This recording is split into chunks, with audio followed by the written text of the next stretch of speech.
Welcome to the 6 Miles to Supper podcast. I'm your host, Kayla Cox, and I've lost over 80 pounds with intermittent fasting 6 days a week, eating whatever I wanted at my meals, taking a cheat day every Sunday, and walking 6 miles a day.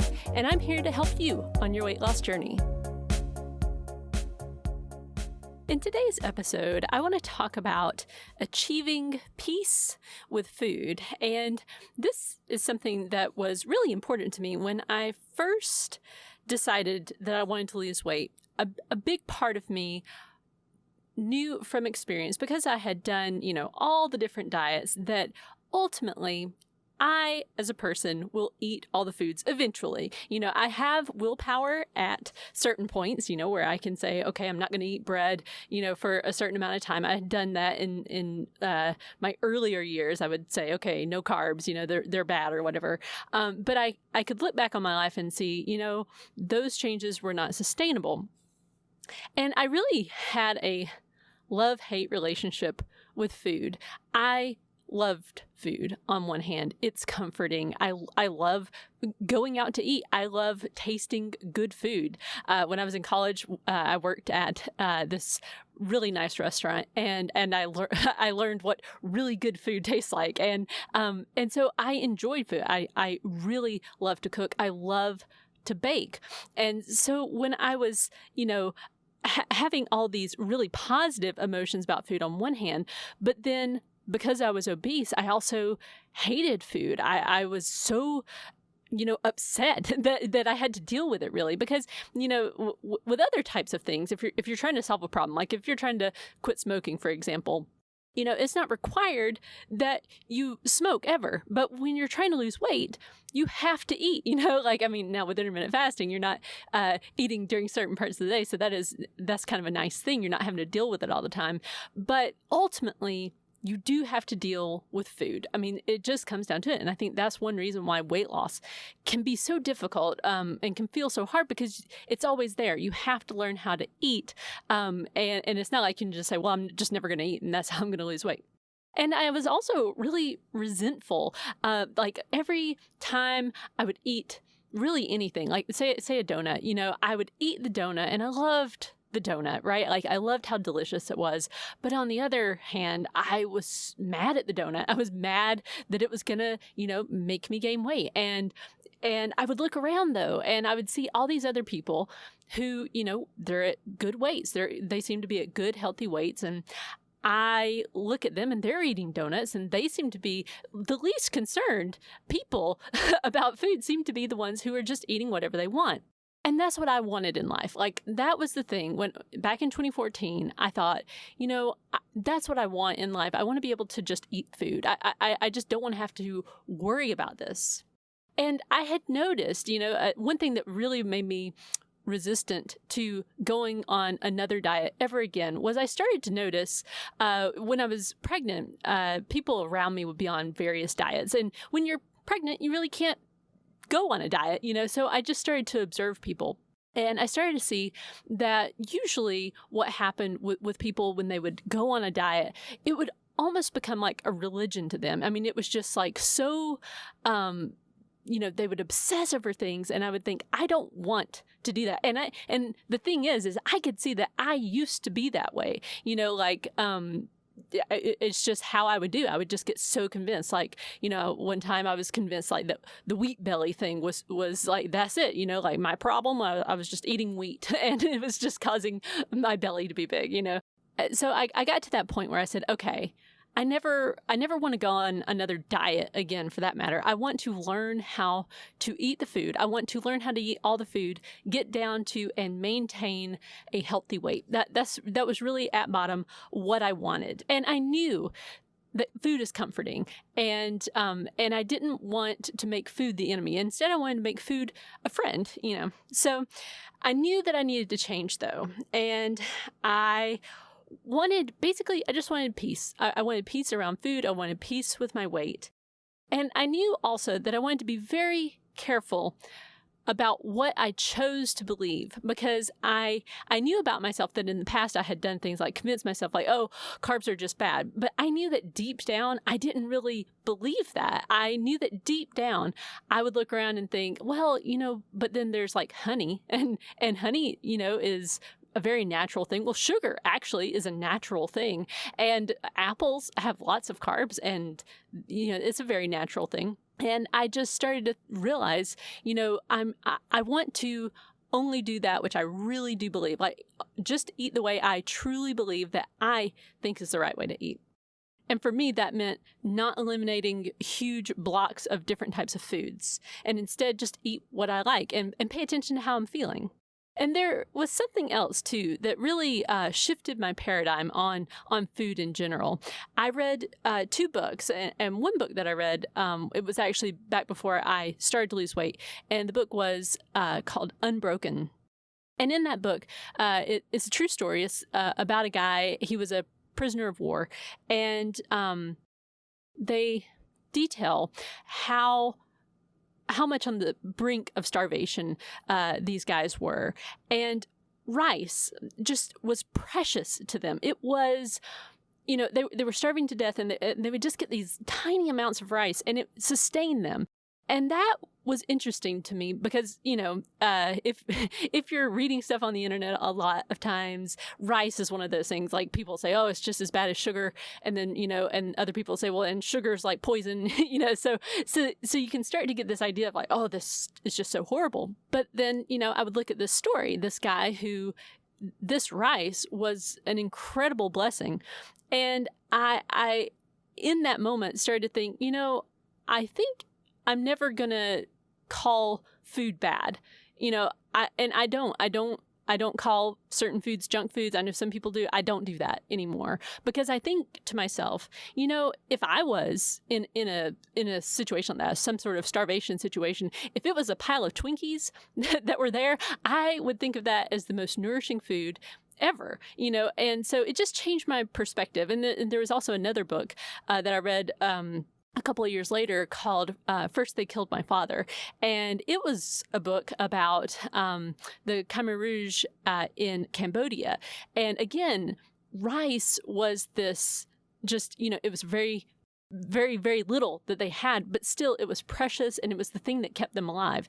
And so, so I started to get this, really deep belief that food is food, and I just refuse to call any of it bad. The only real food, forbidden foods I have, if you want to call them that, is I don't eat pork or shellfish, or like rodents and stuff like that. Basically, I try to follow the health laws from the Old Testament. Other than that, everything's fair game for me, and so that was one change I made, and that really gave me a lot of peace about food, because, I had read so many studies and so many, you can go down that rabbit hole on the internet, on YouTube videos, on even in, scholarly journals and research projects, there can be very conflicting information about, what's good, what's, bad, or how this affects your body. And so when I just said, I'm just not going to worry about it anymore, and I'm just going to be grateful for the food that I have, it just gave me a lot of peace. And then, of course, as I started to practice intermittent fasting, that was the big key for me, because during the time that I would actually, have my eating window, I allowed myself whatever foods I wanted. Nothing at all was off limits. If I wanted ice cream, I would eat ice cream. If I wanted chocolate chip cookies, I'd eat chocolate chip cookies. Nothing was off limits. And the crazy thing was, to me, it was crazy at least, I was losing weight. And this just blew my mind. It just absolutely blew my mind, because previous to this, it was always like, well, no, you got to really change the food you're eating, and that's the key. But for me, it was just about, making it so that I wasn't eating all the time. I was having some sort of boundaries around food. And another crazy thing was that I suddenly had stopping power with my eating. Before intermittent fasting, I just would eat until I was miserable. I really would. And I think it was a combination, really. I think it was because intermittent fasting, first of all, put some boundaries around food. It started to show me how many times I was eating out of boredom or because I was nervous or whatever. But also the not having to have forbidden foods thing really changed my perspective on eating, because suddenly when everything was allowed, nothing was off limits, it was just like, oh, okay, I can stop whenever I want. And I did. I found that I could just, when I started to feel full, stop. Now, that wasn't an overnight thing. I don't want you to get the wrong idea, because, and I still occasionally will like overdo it at a meal. I'll just kind of think, oh, well, what happened there? I just wasn't paying attention, or, sometimes maybe I'm like really stressed. I don't even realize at the time. But it's a very interesting thing that happens when you just say, nothing is forbidden, nothing's off limits. It's like just this peace comes. At least that's what happened for me. And I was very, very careful with myself on this, because even if you make up that rule for yourself, okay, nothing is forbidden, you can then, start to have these things creep in your head like, well, everything except like Ben & Jerry's ice cream, right? And for me, that was a big red flag. If I ever started to notice that in my mind, something had started to kind of become like an off-limits thing. For example, one time I was writing down some goals that I had about weight loss. And this was relatively early in my weight loss journey. And I wrote, or I thought about what could a reward for losing weight be. And I thought to myself, well, some Ben & Jerry's ice cream. And so then I thought, okay, that means that for me, this thing is still kind of, it's like I'm perceiving it as being off limits. So I immediately went out, the next time we went to the grocery store, I got some Ben & Jerry's and I ate it to prove to myself that I didn't need to, swear off certain foods that would ultimately come back in my life. Instead, I wanted to prove to myself I can still lose weight while eating all the different kinds of food. And that is what happened for me. So nowadays, it's great because I feel so much peace around food. Something that used to stress me out, because you have to do it. You have to eat at least once a day. I mean, I know some people maybe don't eat every single day, but I eat every day. And I try to be grateful for every bite at this point. I just try to think in terms of, I'm just really grateful that we've got food, that we've got plenty of food. And now I don't generally crave sweets as much as I used to, which is interesting. And that was something that happened, really once I said no forbidden foods, and like I can have whatever I want, then it was like that craving for sweets, that oh, I just wish I had something sweet kind of thing. It just kind of went away. And I'm not saying it like made me never want sweets, because there are times where I'm definitely craving, cookies or fudge or whatever the thing is. But it's an interesting shift that happens. And I've talked about other people, or I've talked about this with other people, and they found the same thing. Like, I'll be walking through the grocery store. We do a date night every Friday night, and my husband and I take turns on what we pick. And generally speaking, we have some sort of dessert with our meal. And it was just an interesting thing that, walking through the grocery store, back when I was obese, it used to be like, all those, things like double stuffed Oreos or donuts or whatever the things were, they would seem like, oh, I could just eat the whole bag. That's what I would think as I walked by, and I would be resentful because it's like, oh, but it'll just make me fat, or fatter, and that was my self-talk. And nowadays I walk through the grocery store and it's almost hard to pick, because it's like, well. So, and sometimes I don't even pick a dessert, not because I think, oh, well, I need to eat fewer sweets, but just because it's like, I'd rather have, like the other day I bought like this block of cheese instead of having a dessert, because that's what I was craving. And so it's just been an interesting kind of journey, going from really feeling very stressed out about food and worrying all the time about it, to the point where I'm at now, where I just feel at peace around food. And what I feel like ultimately is that food is now in its rightful place in my life. Whereas back when I was obese, food was too important. Like I let it kind of rule my day. I was, over, eating a lot. And I was just using food to, either procrastinate or to just emotionally eat. I would not take action on what was actually making me stressed. I would just eat instead. And nowadays I do eat and I do enjoy it. But I also don't overeat on a regular basis.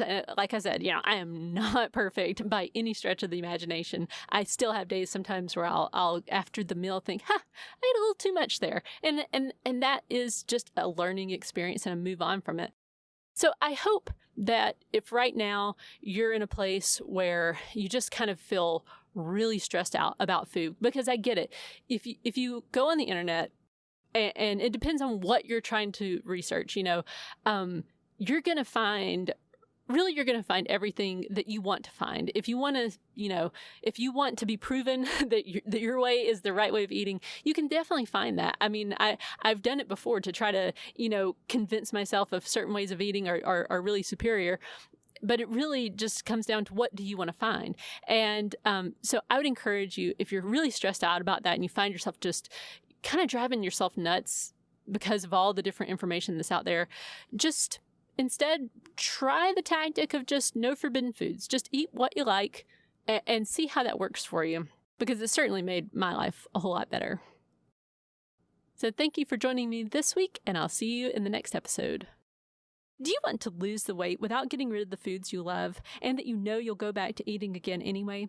My book, The Laid Back Guide to Intermittent Fasting, teaches you how to practice intermittent fasting so that you lose the weight sustainably and keep it off for good. You can get the audiobook read by me for free when you sign up for your 30-day trial of Audible. The link is in the show notes.